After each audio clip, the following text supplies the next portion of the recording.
Saludos amigos, bienvenidos a este programa Alternativa. Inside the Miami studios of Radio República, these broadcasters have a unique mission.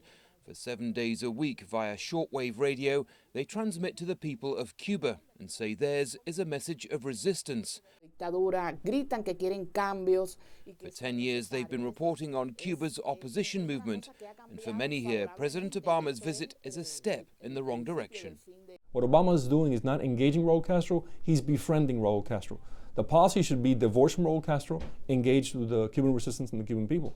The only sane policy towards Cuba is to use the substantial international leverage Obama has to call for free elections on the island. It's a sentiment echoed by many in Miami's so-called exiled community.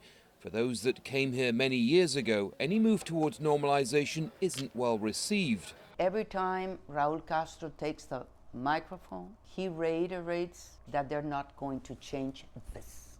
Sylvia Iriondo arrived as a teenager and has spent her adult life fighting for change on the island. Like many of her generation, she thinks President Obama's visit sends the wrong message. We are going to go there at a moment when there's more repression, when our visit will serve to empower those in power. Among Miami's mostly older Cuban Americans, then, there is still deep skepticism for the normalization process. They say it began over a year ago, and they're still not seeing the concessions they would like to see for the Cuban people.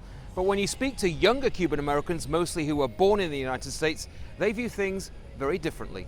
Raul Maus is sympathetic to how many older Cuban Americans feel, but is also ready to embrace a new approach. Folks of my generation tend to be a little bit more curious about what changes in policy could yield. It's just very different though. I don't have the scars and the trauma of being in exile the way that my grandparents do.